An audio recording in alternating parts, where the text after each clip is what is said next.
இங்கே உள்ள ஒரு பெரிய கூட்டம் நடத்தியிருந்தீங்க. அடுத்து எங்கே பிளான் வச்சுருக்காரு? 18ஆம் தேதி நடைபெற்ற நிகழ்ச்சி தமிழகம் மட்டுமல்ல இந்தியாவை திரும்பி பார்க்கின்ற அளவுக்கு ஒரு இங்கே மாற்றம் உருவாக்கப்பட்டிருக்கிறது. தமிழக வெற்றிக் கழகத்துடைய தலைவர் புரட்சி தளபதி பார்ப்பதற்காக ஏறத்தாழ 3 லட்சம் மக்கள் இங்கே கூடினார்கள். இது ஒரு வரலாறு படைக்கக்கூடிய கூட்டமாக முதல் அமைந்திருக்கிறது. இன்று மாலை அவரோடு கலந்து பேசியிருக்கிறோம். அதற்கு பிறகு எந்த நிகழ்ச்சியில் எந்த மாவட்டத்தில் கலந்து கொள்வது என்பது முடிவு செய்யப்படும். அதற்கான நடவடிக்கை அவர் கலந்து பேசியதற்கு பிறகு அவர் அறிவுரை கேட்டதற்கு பிறகு நடவடிக்கை மேற்கொள்ளப்படும். ஏறக்குறைய எலெக்ஷன்ஸ்க்கு ஒரு 4 மாதம் தான் இருக்குது. எலெக்ஷனுக்கு போது கூட்டணி அப்படின்னா நிறைய பெரிய வேலை இருக்குது. அதுக்கெல்லாம் எப்படி தயாராக? கூட்டணியை பொறுத்தவரையிலும் எல்லா முடிவுகளும் அவர்தான் மேற்கொள்வார்.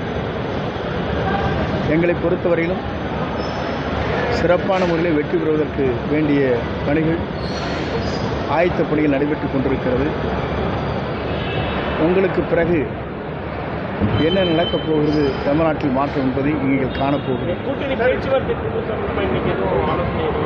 இன்றைய கூட்டம் எப்படி கழகத்தை வழிநடத்தி செல்வது என்னென்ன முறைகளை பணியாற்றுவது என்பது இருக்கும் என்று நினைக்கிறேன்.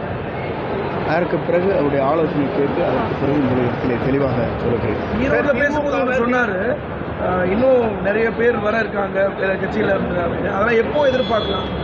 விரைவில். சார், இந்த திமுகவை டிஎஸ்ஐன்னு சொல்லிட்டு விஜய் வந்து விமர்சனம் பண்ணியிருந்தார். ஆனால் பாஜகவோட போனால் தான் இவர் ஒதுக்கிறாங்கன்னு சொல்லிட்டு திருமாவளவன்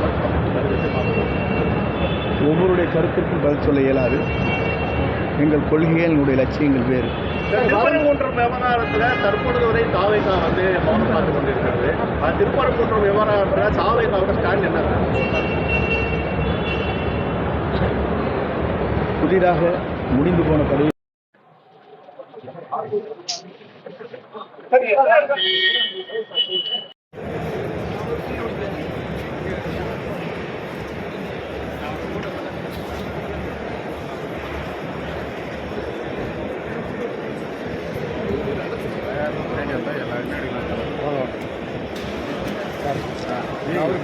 அப்படியே பின்னாடி வாங்க. பின்னாடி வந்தால் எல்லாருமே எடுத்துக்கலாம். பின்னாடி வரலாம். மேடி போய் மடிச்சிடறாங்க. கொஞ்சம் பேடி வாங்க சார்.